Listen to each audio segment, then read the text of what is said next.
Imana iri kubona yuko nta kicuruza Aburahamu ari kumwe na Loti, nta kimana icuruza. Aburahamu ari kumwe na Loti nta kintu Imana icuruza. Loti wasanga ari kuvangira Aburahamu,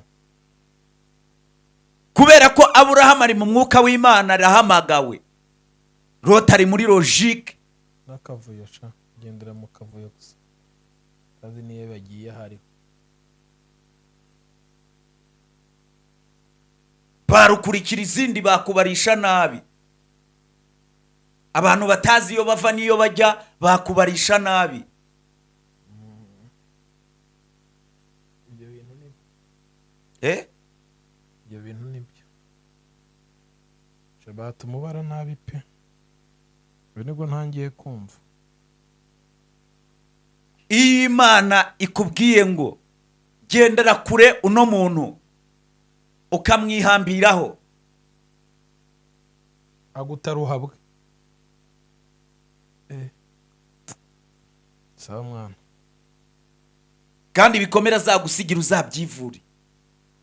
ntuzagire urushya Aya, baze kurwana nawe mu bikomere byawe witeye. sawa mvandi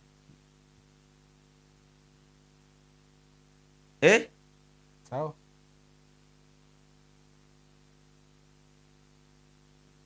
Gendana n'umuntu udafite iyereko ryaho ujya sha. iyo mwabinaniwe rero Imana yishyiriraho impamvu zikaze zituma musepara mugatandukana. Imana yishyiriraho impamvu zayo zikaze. Induru ziratangira ziravuga mu bashumba, Bararyana. induru ziratangira ziravuga mu mishinga bafatanije. Bararwana koko. Ati rero sasa buri wese nafata icyerekezo cye. Umva ahantu nkunda nubwo havunanye. Ngo iki? Buri wese afata icyerekezo cye.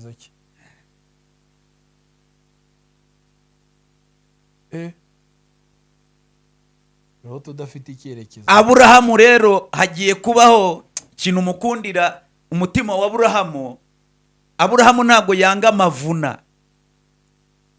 Loti ni umwuka w'abakunda ibyuzuye. Tavunitse. Hari abantu nyine bakunda ibintu batavunikiye, abo ni ba Loti. Ariko ibaze abantu bakunda ibintu batavunikiye, hari imitego bagwamo itabaho. Bahitamo Sodoma bahishwe kwizashya. Ngo bahitamo ikibaya cyiza cya Sodoma batazi umwaka ukiriye. Sodoma yari umudugudu ukaze. Sodoma ingo za Dubai, ngo zaci wapi? Sodoma yari ikaze. Muri biriya binyejana Sodoma yari ikaze, amatara yarakaga. Umuhungu abona umudugudu ni mwiza, ariko ahishwe ko azashya. Fasha ariko nawe miunuka beshya. Wagiye wumva ibyanditswe, ko nzi ko wasomye uretse ko udashaka kubishyiramo imbaraga, udashaka no kubitekerezaho neza, wakumvise ibintu ndi kukubwira. Umuntu ahitamo Sodoma ahishwe ko Sodoma izashya, izarimburwa, zarimbuka. Sibyo nari mvuze ko azashya. Sodoma umutuyemo izashya. Steve Sodoma abantu batuyemo kwizashya. Sodoma abantu bari guhitamo kwizashya, baba bureba kareka kujya. Ntabwo uzi abantu bakunda asa abagabo bafite ibyuzuye cyangwa abagore bafite ibyuzuye bahishwe ko nihitiraga. Mbabarira divorce mvuze nigendera. Oya mbabarira winteranya n'abantu ndi kwivuga ibintu nigendeye. Mfite abajyanama benshi, ugira Imana agira umugira inama. Mbabarira tansiga icyasha. Mbabarira gusa naburira umuntu ukunda ibyuzuye ajye yitonda. Nimugakunda ibyuzuye. Ushobora guhitamo Sodoma wishwe ko izakongoka. bya nyabyo bari mu mudugudu wose bagakongoka. Siko bahiye bro. Loti nyine wenda ntazabihiramo, ariko imitungo n'iki umva inkingi bababurira ngo bahunge, baravuze ngo nugusiga byose nta na kimwe ugomba kujyana. Uzi Imana ikubwiye ngo haguruka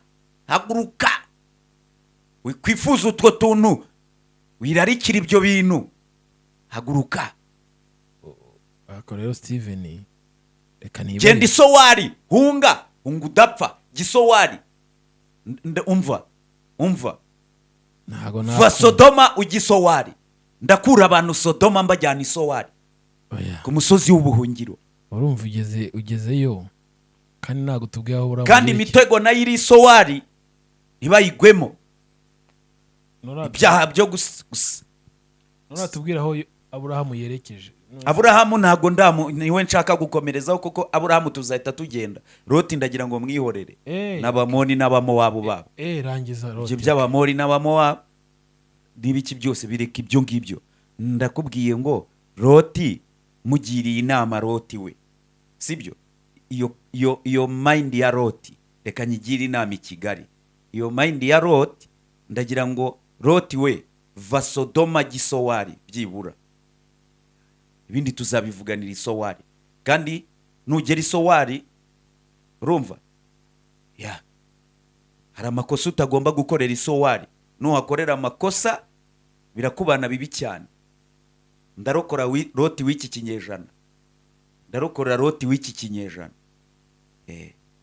Okay, Loti reka mwihorere ko ntago urugendo rwe narukomeza, tuzongera guhura mu bindi bice by'ibisekuru byabo. Giye bakomokaga kwa Loti. Twagiye twikomereze kwa Aburahamu. Aburahamu urumva ahitamo ubutayu, ariko abizi neza ko Imana izabuhindura amasoko. Yari yaravuganye nawe. Yari yaravuganye nawe. Twe twemeye ubutayu mu mihamagaro yacu, ariko turabizi ko Imana izabuhindura amasoko. Yavuganye natwe mbere yo kugenda. Twahagurutse dufite amakuru. Twahisemo guca inzira ivunanye, ariko turabizi ko Imana izaduhindura ibyamamare. Hallelujah. Hallelujah. Hallelujah. Kugira ngo tuvuge izina ryayo, duheshe Imana icyubahiro. Dawidi aravuga ngo iminsi ugomba kunyongerera Mana niyo kuvuga imbaraga zawe no gukomera kwawe.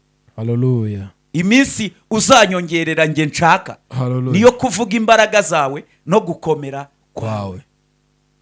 Mubanda urakijijwe. Sawa rero. Amina. Aburahamu ahitamo inzira ivunanye, ariko abizi neza ko Imana iyo nzira aricyo izamuviramo kuba ari we muri we amahanga yose azaherwa umugisha. Mukisa. Uri igisubizo cy'ibisekuru n'ibinyejana. Hallelujah. Uri igisubizo cy'abazaza. Hallelujah. Uri igisubizo cy'abavuka. Uri igisubizo cy'abazavuka. Uri igisubizo cy'ibindi binyejana. Hallelujah. Hallelujah. Hallelujah. Nubwo kubitika gutyo, nubwo umuhamagaro ukuvuna utyo, ariko uri wa wundi Imana yavuze. Hallelujah. Umuzororoka. Nubwo ubona uri ingumba, ariko nubwo ubona utabyara, ariko uza. Nari mvuze ingumba, kandi ingumba ngo iba yarabyayeho rimwe, ariko uzobyara. Ntago ubyara, reka dukomeshe ibyo tuzi neza. Ntago ubyara, umaze ndetse Sara yaracuze, nta cyizere cyo kongera kubyara. Ariko imyaka myinshi isezerano ritarasohora, ntabwo imyaka myinshi yakuraho iryo sezerano. Hallelujah. Imyaka myinshi isezerano ritarasohora, ntabwo imyaka myinshi yakuraho iryo sezerano. Uri too much bro.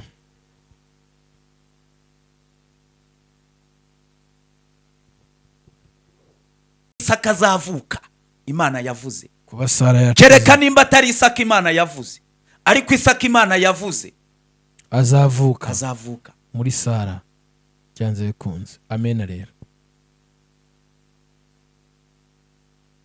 Sara acika intege, ariko Aburahamu agikomeye. kuko ujya ukora nka Aburahamu, bari inyenyeri wizere ayo masezerano ye. isi ni zavaho ijuru bikavaho uwizeye azabona. Kuko amasezerano nubwo ubona Aburahamu yabyaranye na Hagayi, urumva,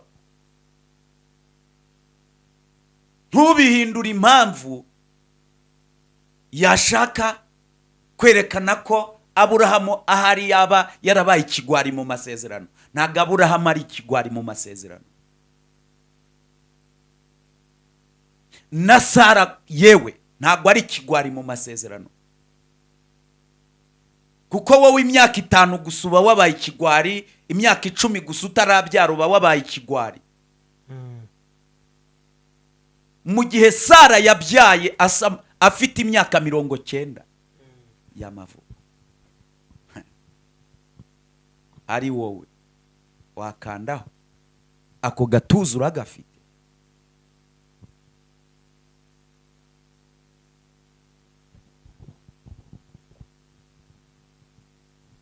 Nubwo mukubitika gutyo, nubwo uca mu bintu bikomeye gutyo, ariko warahamagawe. Warahamagawe.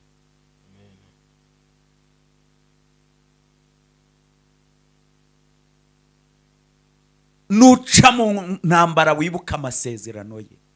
Nuca mu bikomereye ubuzima bwawe, ibuka amasezerano ye. Nuca mu nzara idasanzwe, ibuka amasezerano ye.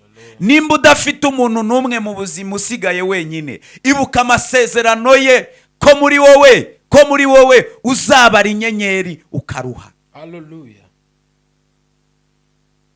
Ibuka ko muri wowe nk'uko umusenyi ku nyanja, ariko urubyaro rwawe ruzangana. Nubwo aka kanya udafite umwana, ibyo bintu byibuke. Imana irakuremera ubuzima.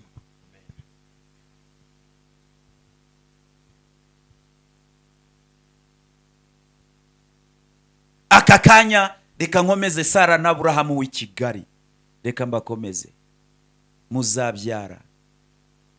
Reka nkomeze Sara uri mu mahanga hakurya no hafi na kure,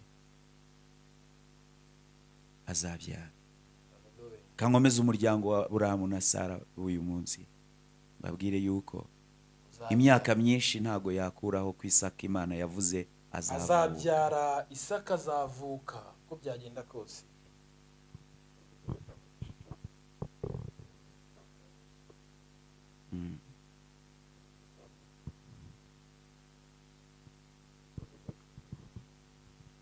Aburahamu ibyo bintu yabirwanaga, yari ari mu mvune z'amasezerano, akaba ari no mu mvune z'umuhamagaro.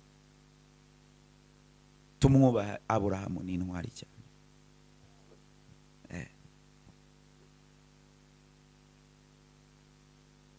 Ndamushimiye Aburahamu.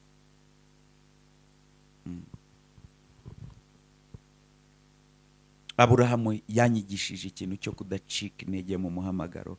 Aburahamu yanyigishije ikintu cyo kudacika intege mu masezerano.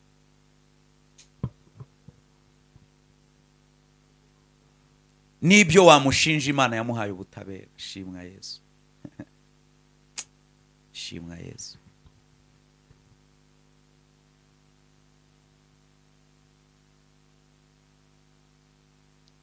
Kandi na Aburahamu yahanuraga Yesu. Aburahamu yahanuraga Yesu.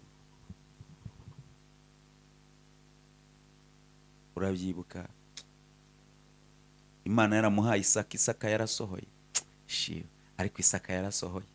Ariko Isaka nasohoye. Ariko umwaka utaha nk'iki gihe Isaka yasohoye mu rugo rw'uyu muntu koko. Isaka yasohoye koko.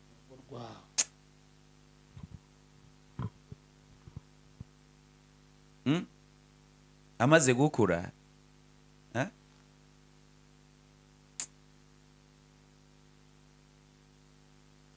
sibyo? Aburahamu Imana iramugerageza ngo irebe ko iza ahantu yakuye Isaka.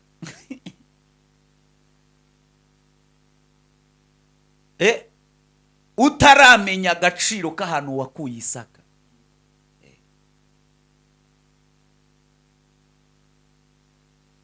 hari ibindi bintu Imana itasohoza. Imana itakwemera gukora.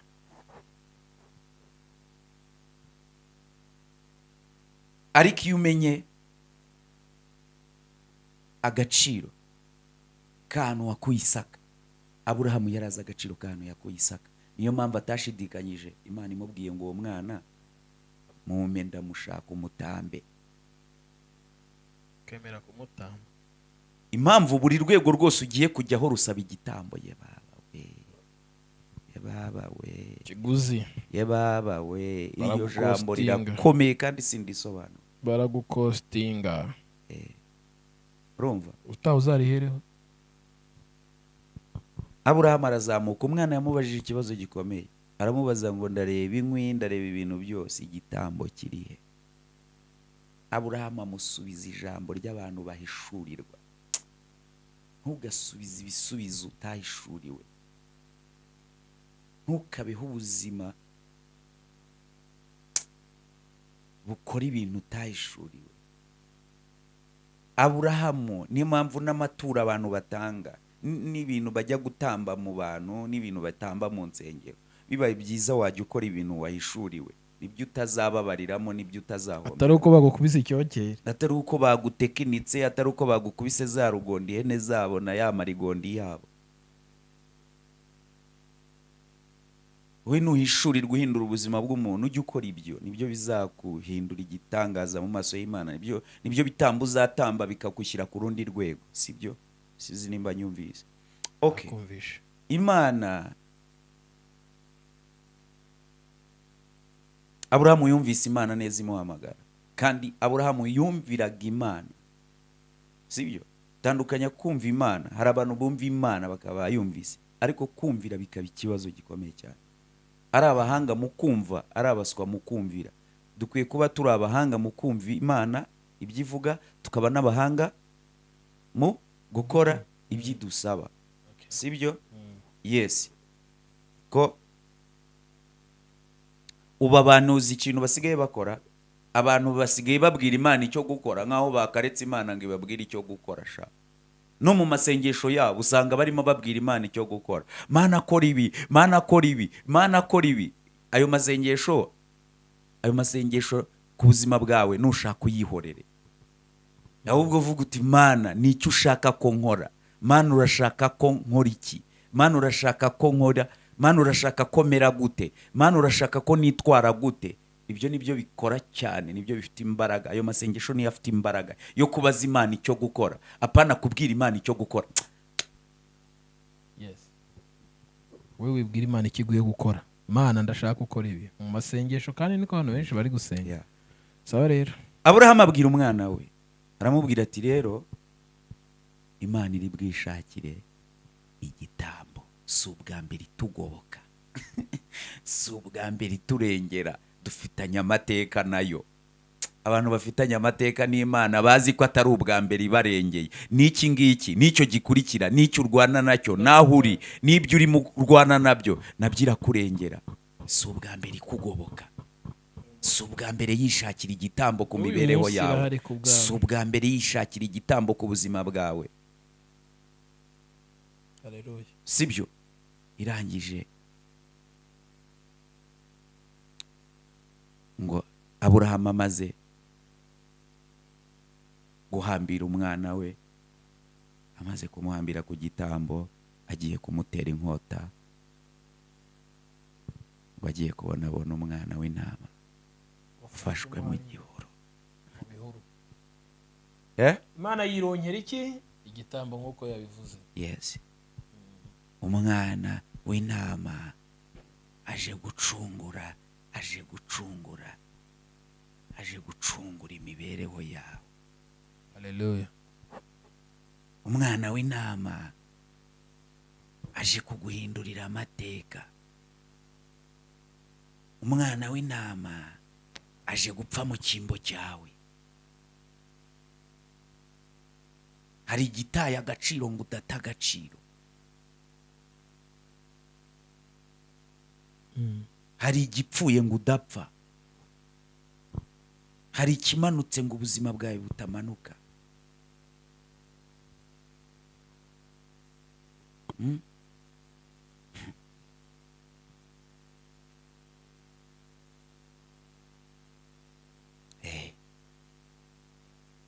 Imana yironyeye igitambo.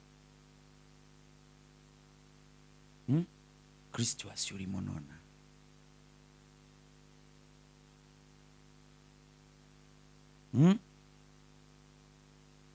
Kubw'imvune zawe z'umuhamagaro, kubw'imvune zawe z'amasezerano, kubw'imvune zawe z'umuhamagaro n'imvune zawe z'amasezerano, Imana yironyeye igitambo. Nta kindi gitambo cyera gishimwa n'Imana. Ntacyo. Ndafata Bibiliya nyishira uyu munsi. Uyu munsi dufite Yesu Kristo. Uyu munsi dufite Yesu Kristo. Uyu munsi dufite Yesu Kristo. Ubuzima mu mufite ntago buzata agaciro.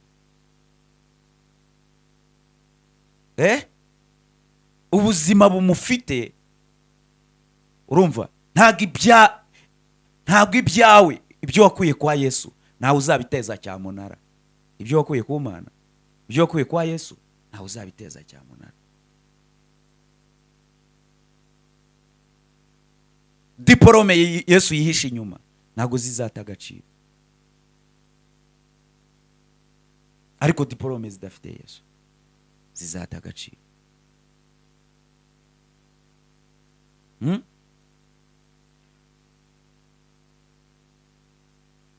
Uretse no gutamba umwana wawe nawe ubwawe bazaguta.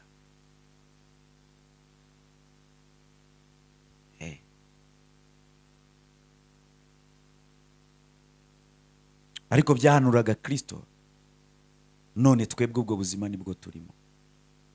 Mumbabarire duserebure, tubeho ubuzima buserebura abantu bafite Yesu Kristo. Tubeho ubuzima buserebura, tubeho ubuzima buserebura. Ngongo cyeme.